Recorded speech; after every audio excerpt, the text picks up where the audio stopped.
First, for our first presentation, I'd like to introduce Cam Trout. She's our school nurse from Libertyville High School, and she's going to present concussion management at Libertyville High School, which really involves two pieces. I don't want to steal all of her thunder, but really the return to learn portion of concussion management for our students, and also the return to play for our student athletes. So at this time, I'm going to turn it over to Cam Trout.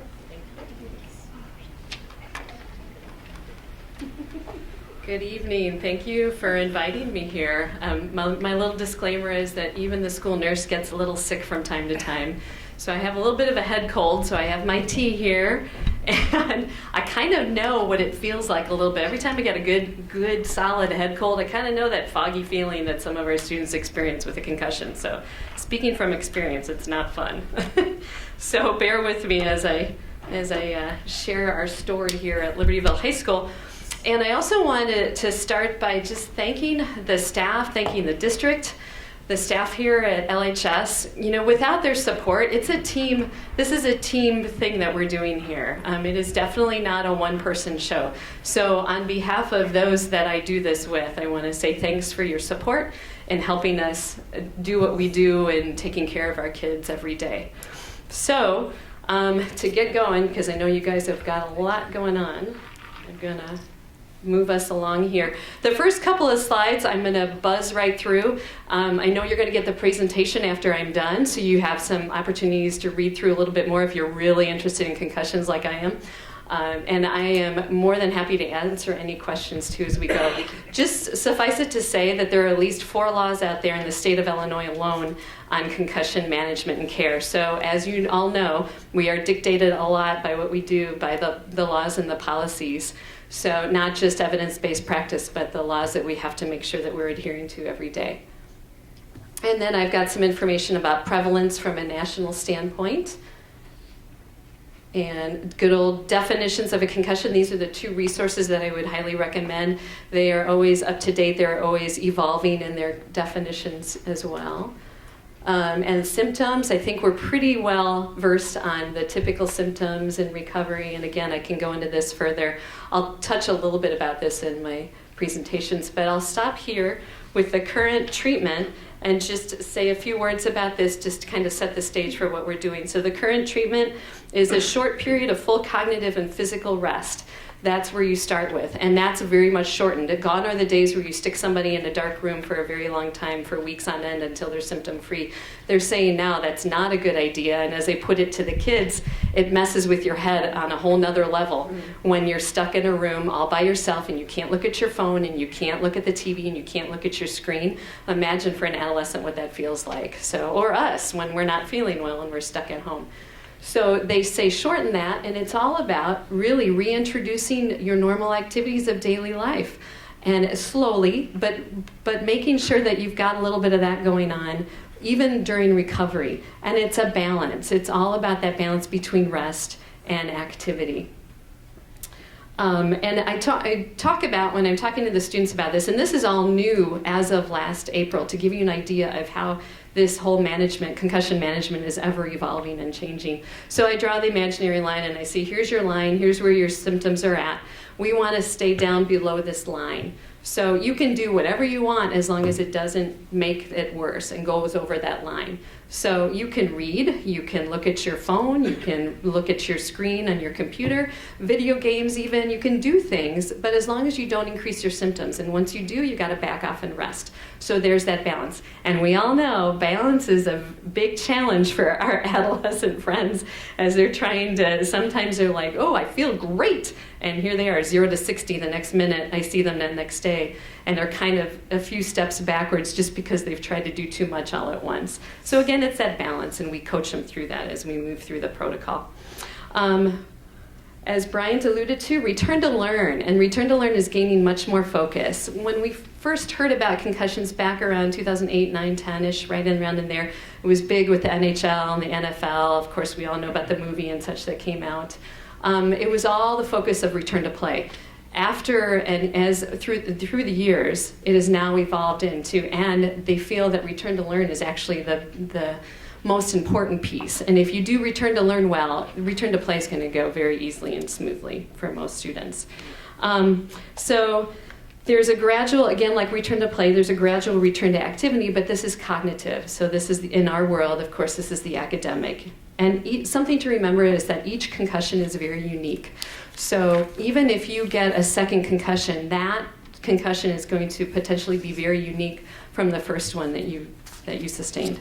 Symptoms are typically become more subjective. They're not as visible as a student gets better, so it gets harder and more challenging for us as clinicians to help identify what really is going on with that student and how we can best support them with our protocol. And again, like I said, it's challenging about to find that balance between rest and activity. During Return to Learn, it's very important. Again, I'm talking about the team. As a nurse, I know and I am taught, we never work alone. We always work with a team. We're always about multidisciplinary teamwork. So this is no different in a concussion. As you can imagine, you have teachers and parents and physicians and specialists and staff that I work with, supportive staff, the social workers, the school counselors. All of us play a very important role in helping that student, supporting that student through that concussion recovery. Even when the student can tolerate a full day of school, some accommodations still might need to be in place for that student. And return to play. I won't talk about this very much because I think we're all pretty familiar with this as well. So let me share a little bit of the background of how this came to be and where I come from and my approach. My overarching goal always is, as a school nurse, is to keep students healthy, safe, and ready to learn. That's my mainstay. That's what I operate from. That's the foundation. And to do that, I use, and some of you might have heard of this, the whole school, whole community, whole child movement that's out now. This is an approach, it combines the coordinated school health model with the whole child approach so that we bring together the health outcomes and the educational outcomes, pull them together to provide more services and to provide a better outcome, a total better outcome for our children and our communities, which leads to healthier communities. And healthy community is defined by Healthy People 2010 as one that continuously creates and improves both its physical and social environments, helping people to support one another in aspects of daily life and to develop to their fullest potential. If that doesn't say what we do here at Libertyville and Vernon Hills across our district for our students, I don't know what does. We're all about helping students reach their fullest potential.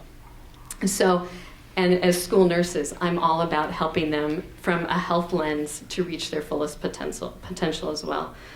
We bring the knowledge of the educational environment and health systems together. Like I said, we're promoting better health outcomes, and hopefully, consequently, we're promoting better educational outcomes as well.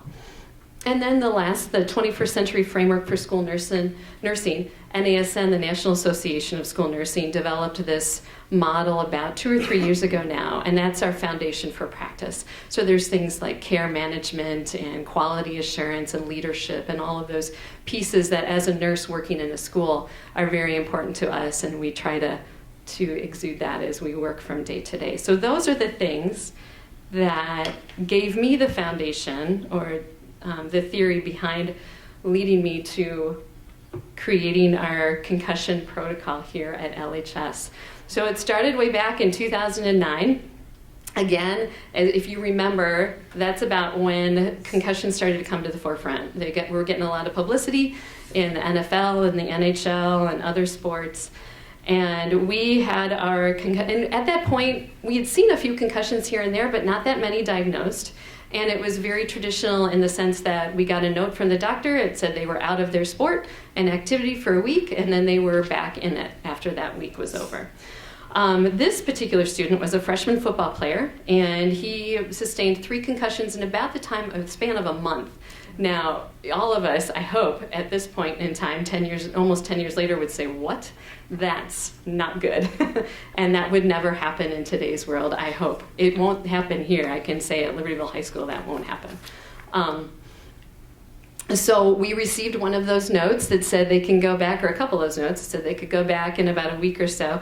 On that 3rd concussion, that student, after being knocked unconscious, and his symptoms persisted, he was referred to a specialist down at Lurie Children's, Dr. Labella. We became very good friends through the concussion professional world on how you manage a concussion. Excuse me. because she is a concussion specialist, and I got my first note from her that said he can come to school, he can attend school, but he can't do anything. No tests, no quizzes, no reading, no nothing, just be present in the classroom. So this is the school nurse looking at this going, are you kidding me? How do I tell my teachers that this student can't do anything? They can be there, but don't expect them to do a thing. So even for me, and my lack of knowledge at the time about concussions, this was a tough challenge. And so I'm always about taking doctors' recommendations and translating that into the classroom for the teacher. I want to present it to them from their lens so they know what to expect from their student and how to interact with the student as well. So that's when I began my own research into concussions. I started by identifying an issue. So this was an issue, wondered about it a little bit more, started doing some research, and then as the year progressed, started to see the incidence of concussions rise at LHS. I saw lots of different symptoms, saw lots of different presentations, all sorts of things. We started to gather some information. I went to my supervisor, Ole Stevens, and said, hey, we've got something brewing here. I don't know what's going on, but I see this growing and not really lessening, but becoming more of an issue.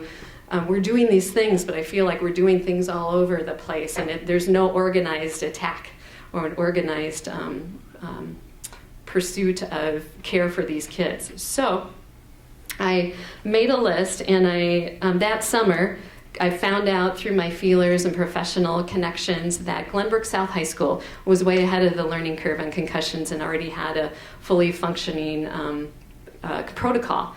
And so I contacted their athletic trainer, their school nurse, got information. They graciously shared their protocol with me, and that summer was my summer project of taking their protocol, taking the evidence-based research I had read, combining those, knowing my environment here at LHS and how our systems are in place, and tweaking it and creating a protocol that fit what I thought fit our needs here at LHS. And then that fall, I approached our administrators and went to building council, and I had data already for them. I presented the data. I had a rough draft of a protocol and a proposal for a task force with a timeline ready to go. And they graciously approved it and said, yep, go for it. And so after pulling the protocol together and spending a year hashing out and tweaking and making it even better for our students at Libertyville, we formalized it in May 2011.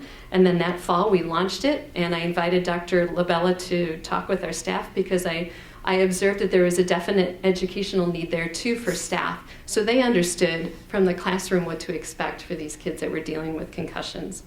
And over the years, our protocol has evolved as the current research does. As I said, we continue to learn and we tweak our system as new research comes out. And we change and improve our monitoring systems for all of our kids. And I'll share a few examples of that a little bit later. Here's our concussion oversight team at Libertyville. You can see the diversity and the multidisciplinary approach that we have. This is from research, and this is from other schools that I've chatted with. Just making sure that all the different areas are a part of our oversight team, and that's part of one of the laws, is that we have to have an oversight team in place. Thankfully, we already had our task force ready to go, and so we just switched over and became the official oversight team. So a question that I was asked by Brian is to describe what our progression is once we find out about a diagnosis or there's a report of an injury. So this is what we do. We get the report from a couple of ways. The athletic trainer we might get it from. We might get it from the actual coach through their reports, their head injury reports. A parent might call us or the LST, and the LST has been fabulous about calling us. They now know that the terms head injury and concussion, and those are buzzwords for them, and they give us a call in the nurse's office.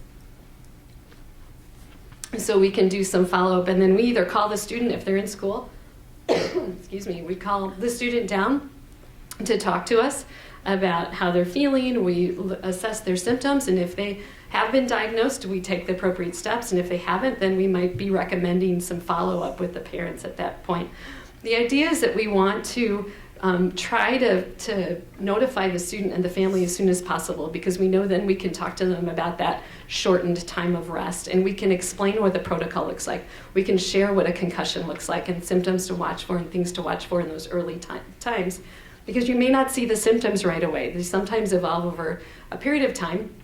And what we've developed this year to try to protect the student and to help the teachers, if we don't have a diagnosis and we're kind of not sure how things are going, the student seems okay, but we know that as the day goes on, they might start to feel some symptoms. We give them a note to share with their teacher. We call it a teacher pass, and it's been working terrifically for us for that little window of time where we may not have a diagnosis, but we think something's going on. Excuse me. So we do that.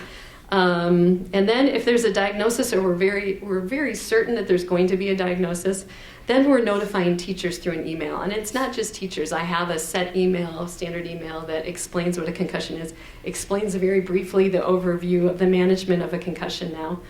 And I give them a copy of our protocol. So it's teachers, it's the athletic trainer if they're in a sport, it's the coach. So the coach is aware right away as well. They typically know, but we like to let them to know formally that there's a concussion. And then they're involved in the comments that I might make to teachers to update as we go through recovery.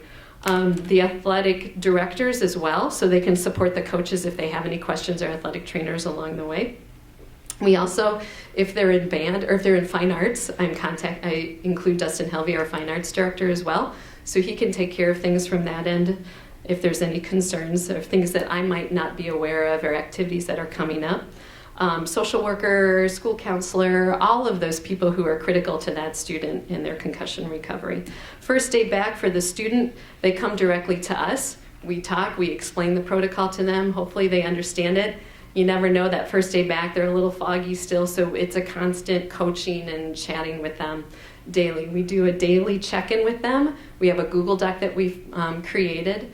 We use that as our assessment tool. It's a 0 to 6 rating. Rate your headache, rate your nausea, rate your processing, rate different aspects of a concussion symptom, so that we have a better idea of what they're feeling. Because we all know if we ask a teen how they're feeling, they just might say, okay, I'm good.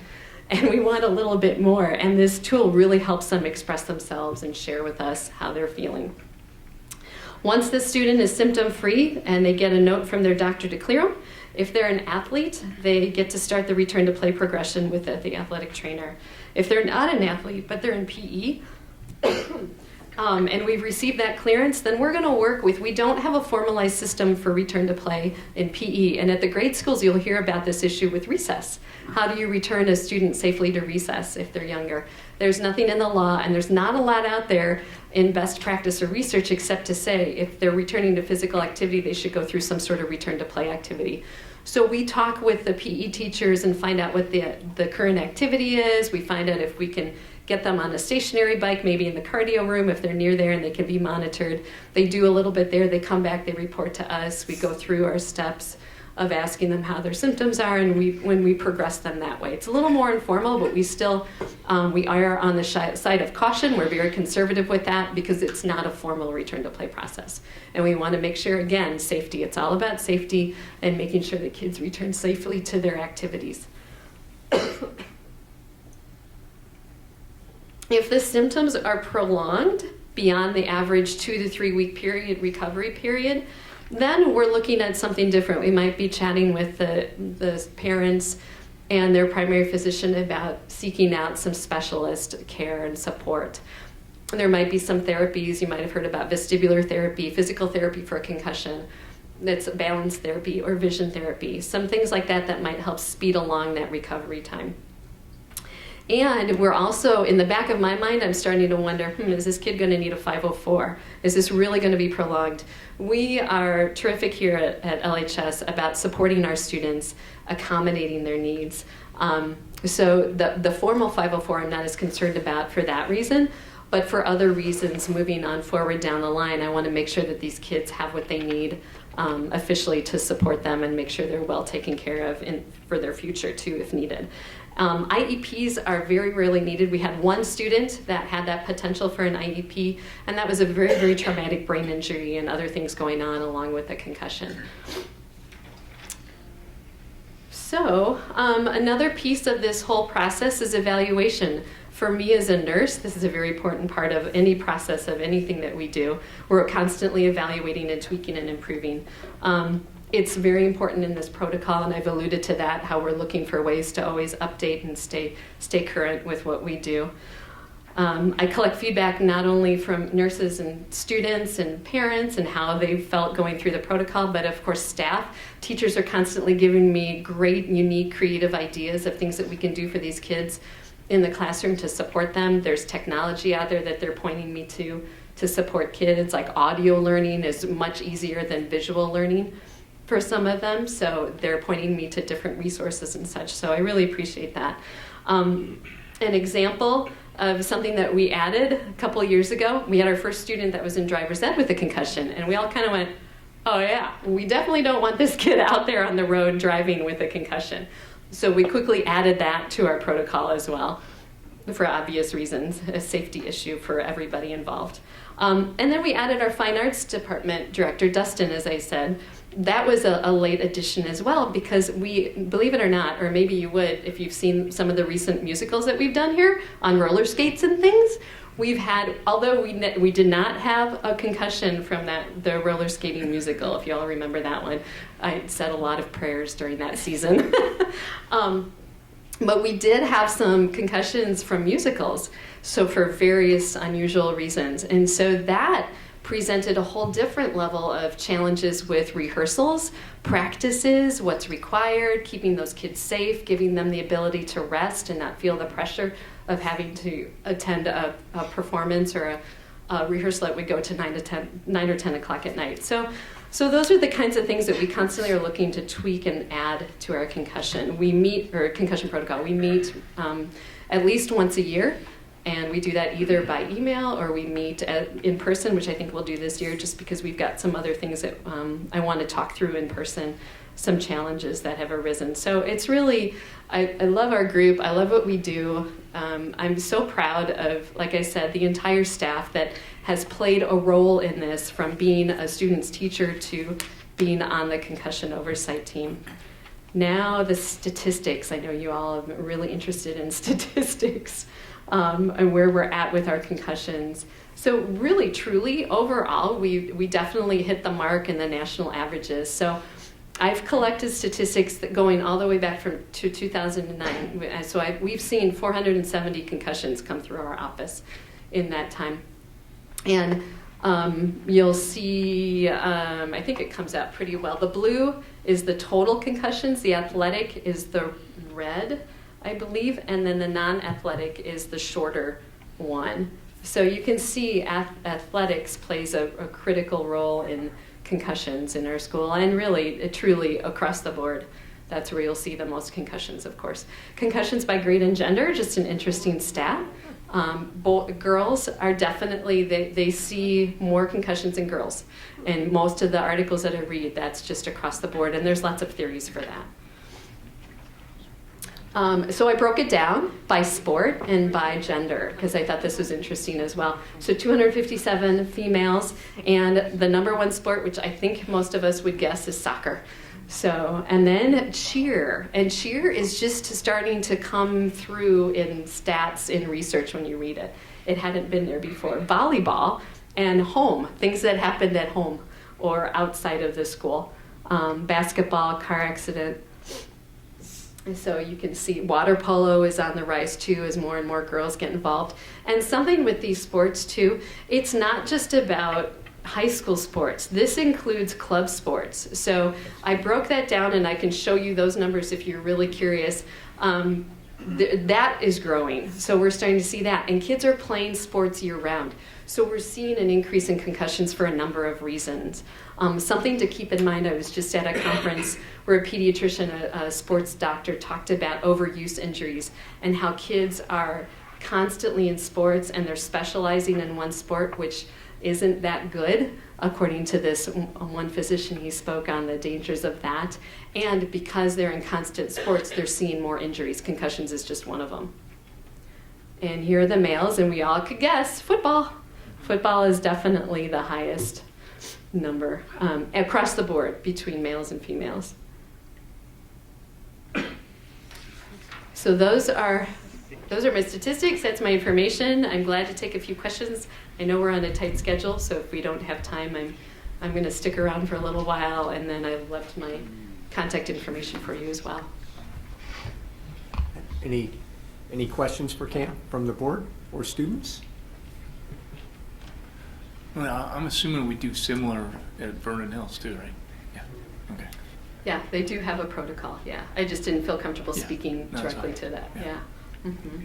So, Cam, we want to thank you for Yeah, your leadership, absolutely. of course, Sure, glad you know, to. in the district and at Libertyville on this issue, and you've certainly taken us to kind of the front edge or the leading edge of this, and it's really quite amazing to see it in action. So, our kids are certainly, and parents, of course, are certainly the beneficiaries of those efforts. And I know that as more research continues to develop, that your group will do exactly what you talked about doing tonight. It will fold that in.